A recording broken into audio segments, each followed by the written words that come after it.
this government.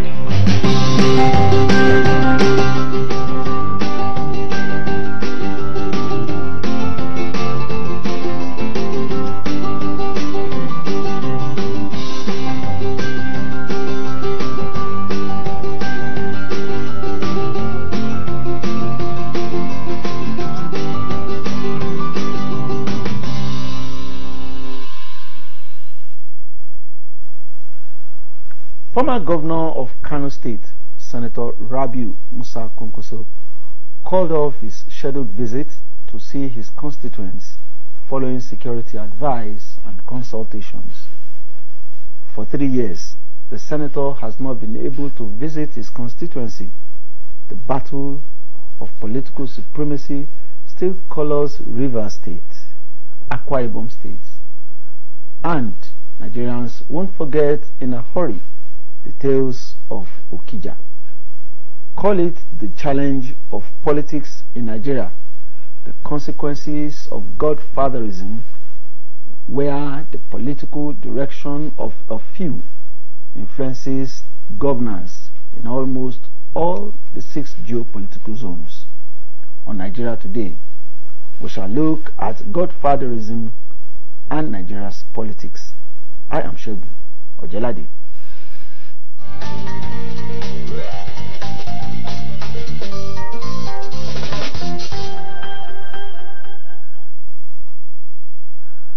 I'm being joined in the studio to discuss this all-important topic by 2 eminent gentlemen.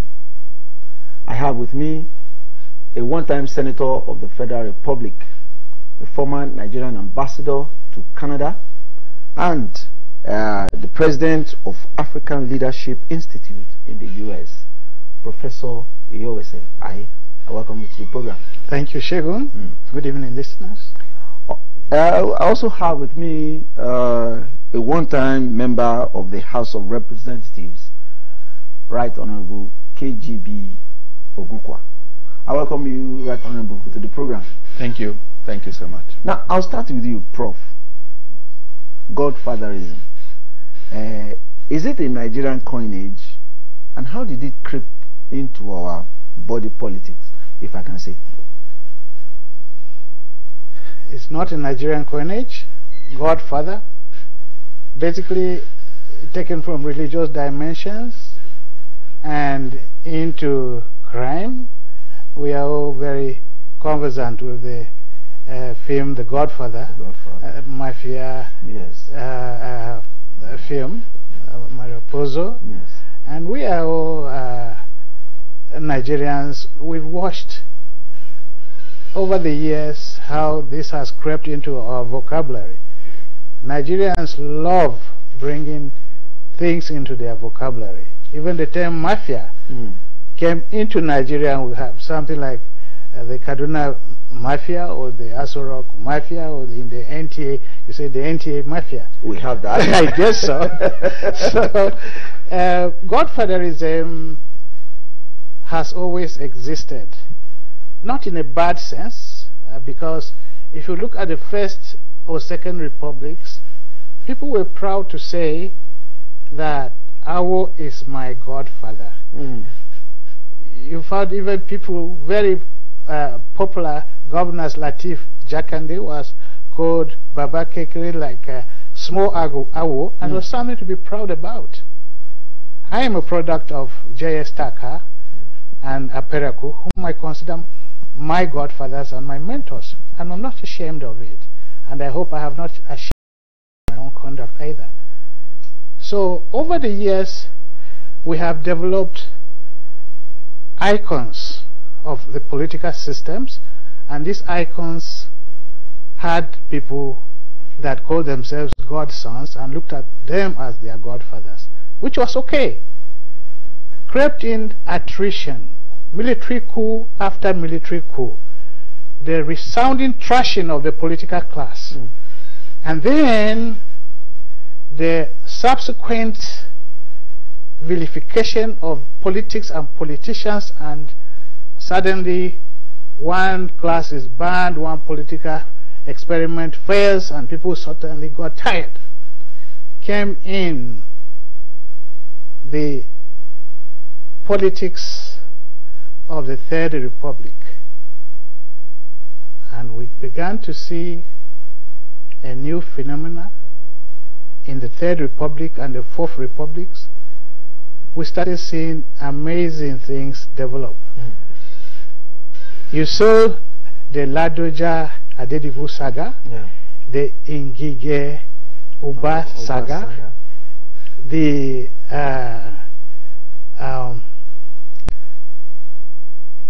Unwobodo Namani saga, and in almost every state you found people wanting to sponsor. People didn't really want to leave power. They wanted to be away but control power. That is when politics assumed the dimension of money and money politics, where people wanted to seize the treasuries, where they hired people to represent them, and they then became the godfather of the mafia structure. Okay. Not the bleaker one. Okay. Now, Right Honorable Ogukwa, he said there's nothing bad in Godfatherism since the First Republic we've been having it. But things kind of went away from the Third Republic. Now, he has mentioned some of the reasons why this happened. But to what extent has this affected politics, politicking, and governance in Nigeria? To the extent that today we now feel that it's a very bad concept which we should avoid. First of all, I must agree with the professor, distinguished senator, that Godfatherism by itself doesn't connote anything negative, because even in family life, when you have a child, if it's a male child, you have to have a godfather who would sponsor him during the baptism, if he's a Christian, and a godmother if your child is a daughter. So the concept of Godfatherism is not negative. Godfatherism in Nigerian politics is like a brand. If we go to the beginning of the Fourth Republic, the Fourth Republic was actually convened by godfathers, the G34, and the chairman, the main godfather for this republic, is his life is being celebrated now because he recently departed. His Excellency the Vice President of the Federal Republic of Nigeria, 1979 to 1983, architect Dr. Ifeanyi Alex Ekwema. So, and if you go back to the history of the political activities that jump-started the Fourth Republic, if you remember, parties were registered as a result of the plebiscite of the people. The associations went to election on December 5, 1998. No, 1998. Now, the result of that election registered the first two front-runner parties, the PDP and the APP. It was APP then. In order to create a balance, and arising from sacrifices made by the southwest of Nigeria during the Nadeko years, the AD was allowed into that scale. But as of votes cast, nationwide local governments, AD did not qualify, if you remember. Now, why did I go to that history? The convening of PDP in the states, of NPP in the states, of AD in the southwest, was basically done through major political names of the time. Okay. So you had politicians, younger politicians, coalescing around those conveners. So even the Fourth Republic enabled godfathers to fasten the exit of the military from governance. Okay. The issue is the outcome of Godfatherism hit the society negatively or positively. Let me take the Enugu example. I'm a product of the political Godfatherism of the former governor, Dr. Chimaroke Namani. Oh, you are? Yes, and that structure brought about a positive change, and our politics in Enugu became organized. Indeed, anybody that is a known and good politician in Enugu today was as a result of that faction, of that political godfatherism of Dr. Chiwarike Namani, including the president, deputy senate president, Ike Ekweremadu. Okay. Now, Prof, he has said that, okay, even in the Fourth Republic, there were still elements of the good sides of godfatherism. But from what we can see today, it never ends well. No. So why that? Yeah. I mean, somebody left office, put his crony there, and before you know it, there is vicious acrimony between the two of them. And that affects governance, it affects delivery of the dividends of democracy. And so and it still continues to fester. Absolutely. You know, godfatherism in its mafia connotation, which is what we describe Godfather here today, is bad for democracy. It is an underdevelopment device. It's a corruption contraption where politics is not seen as a decent game where the electorate decides to elect people based on their qualities or their sense of responsibility to the electorate. The Godfather says, even if I put a dog there, he will win.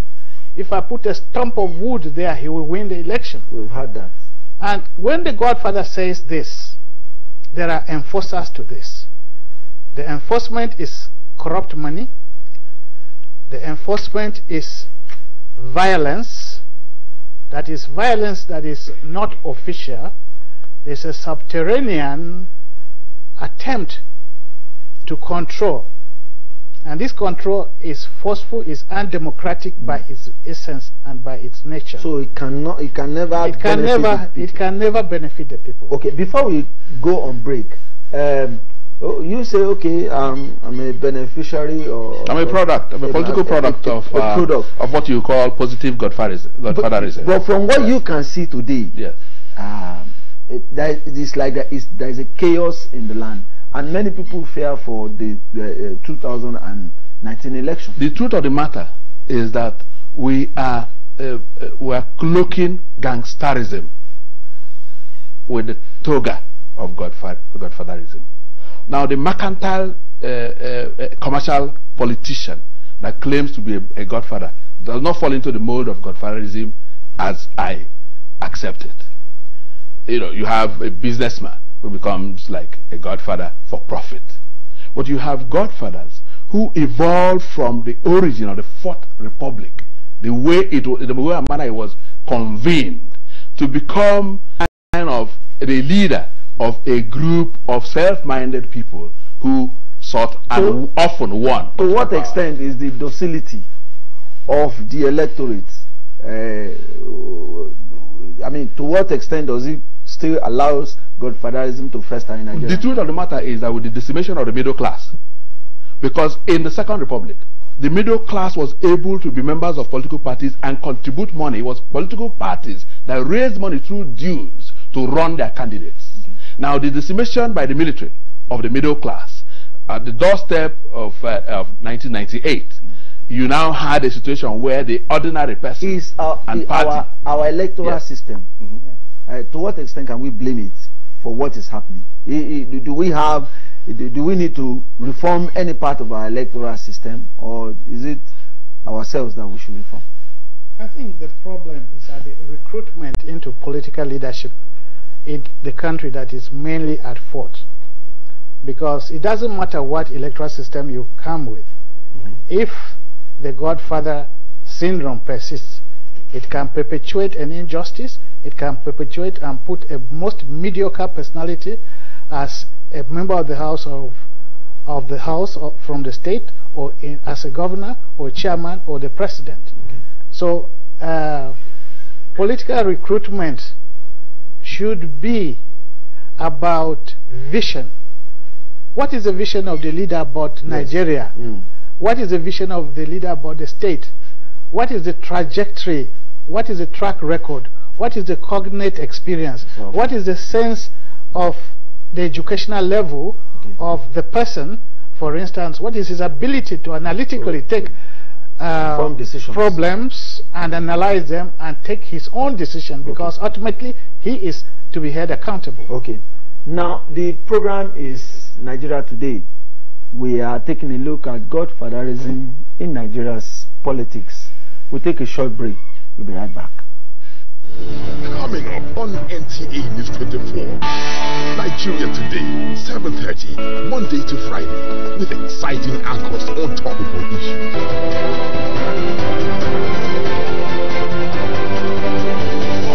Inspirators, a search for those who inspire others. Business 24, a business magazine program. Late edition repackaged. Fresh and exciting programming on NTA News 24. Stay with us.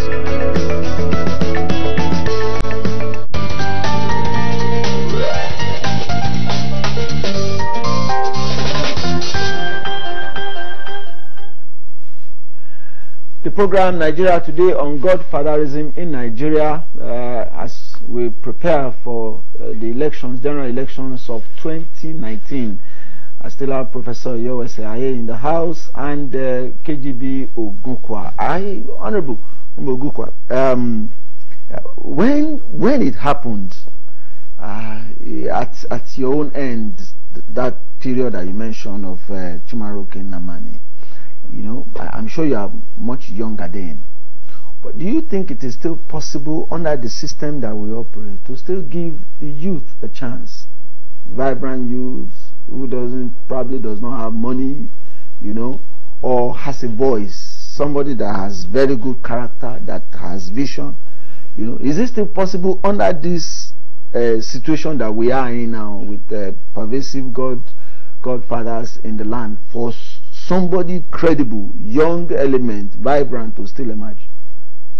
Yes, of course. Remember that I am straining to make the distinction between the commercial gangster who the society wears upon a toga of godfather, and a political godfather, properly so called, that is focused on channeling energies of his members towards development. Can we ever have that? We have those. We still have those. We still have those. Because, for instance, let's take Enugu government. What's going on in Enugu government? When Dr. Namani left office, Barrister Sullivan Chime took office, a member of the same group. I would have wanted you to just be general, not no. I want to be specific, because you have to use a point. Because we can't clarify some of these things. No. Because for instance, you know, we're talking globally about it. Yes. I want to give you the positive one. Enugu's outcome was positive, because you have on the saddle now a governor that was there in the beginning. He learned the ropes and he's doing well. I mentioned the Deputy Senate President, one of the most outstanding legislators today, a product of positive godfatherism. But I agree that on the political landscape today, you have a majority of gangsterism rather than godfatherism. Prof, yes. What are your fears for 2019? Look at the political landscape now. Look at the divisions among the and the partitioning of in the various parties along. I'm in charge of this colony, I'm the one that is in control of this. What are your fears for 2019 general election? And what must we do to avert any problem? I think the biggest challenge to the 2019 is national unity. This country has never been as divided and fractionalized as it is now. So you are having, as you use the word colony, people who are involved in internal colonization of their various localities and defending their turf. I gather my votes, I control them, and then I bargain with you. If we are concerned with building national unity, if we are looking at vision, if we can consider who and what Nigeria, what is this entity Nigeria? Where have we come from? What are our responsibilities in the global community? what is our responsibilities to Nigerians in the diaspora, to all the black people, to add the rest of Africa, then it will dawn on us that we have no business being as fractionalized, and that the urgent problem is to forge national unity. And having forged it, to go into elections seeking the very best in vision, not looking for people who are determined to capture a treasury and share the loot, because those are the people that make elections worse. Okay. Now, Right Honorable Gukwa, I asked the question the other time about whether it is our laws that are defective. I still know that to contest any elective post, you need a lot of money, even for the purchase of the form, nomination forms. Yes. Not to now talk of the humongous amount of money that you need to run your campaigns. I think those we call godfathers now are the ones that have the money, they put it down. You know, taking up from where Prof said, because the truth of the matter is that Prof and I are on the same side. Yes, I'm just trying to bring. Yes. Now, you see, there's you asked the question about the 2019 elections. If the people, the electorate, decide to do what they need to do and not shy away from their responsibilities, it does not matter the candidates that the godfathers bring. That is where, and you will always have godfathers. I'll tell you why. To move from point A to B in the local government, you need buses. You probably won't have the money. So the godfathers will come, but the people who know the candidates will pick from among the candidates and reject those that are not viable. The power rests with the people. If, for instance, the new movement, so what is going on now, everybody is talking about PVCs, you get your PVCs and you go and vote, and all of you follow your votes to the collation center. All of you, not the agents. All of you who voted in that booth, who got the result, follow it to the collation center. Yes. And all the collation centers, the godfather will lose. Okay. If it's a godfather that brought a bad candidate. Now, the other time I said we should not name names. Now let us name names. The governors. The governors are among the most potent godfathers that we have on ground, who will always want to push their ideas, their candidates, you know, they control, especially at the local government level. Now, how do we deal with that? The governors have influence, they have the power of the purse, and probably the power of security. How do we deal with that in 2019? Prof. It's a big problem, but one in which the power is vested in the people. The urgent thing that is needed is to define what a security vote is meant for. How can you give such an open check to a chief executive who spends money and thinks that money is not accountable to the people? What is the margin that a governor should have as a security vote, where one governor may have up to 2 billion a month as a security vote that it doesn't account for, whereas another one has 100 million? This is an issue of a national consensus that needs to be built. This is what restructuring should be done about. Okay. The whole notion of immunity. So as of now, it is impossible for even the president to determine the nature of political direction. It is the governors that are more important. However, we are looking at the wrong side of the tunnel. Okay.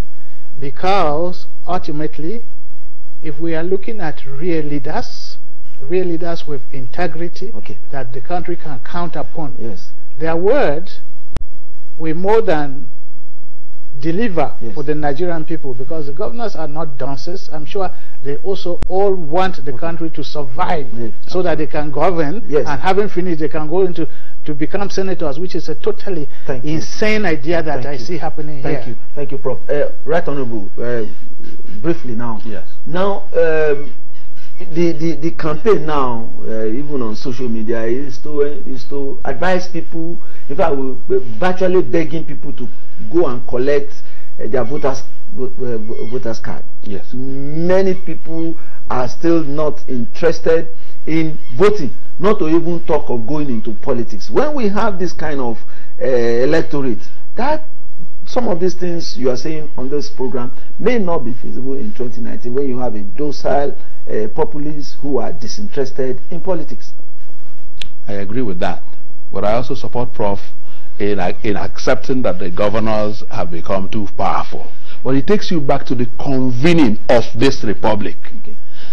After the parties were set up and initial government formed in 1999, the way governors were the caretakers of the delegate system, and all their appointees are automatic delegates to all conventions where candidates are being chosen. It's a defective system. Okay. If you don't change that system, they will become the permanent. They will remain the permanent godfathers. Your final word on the program. If you are to advise anybody, whether the politician, the electorate, INEC, or even the National Assembly to draft the laws, in 1 or 2 sentences, what will you say?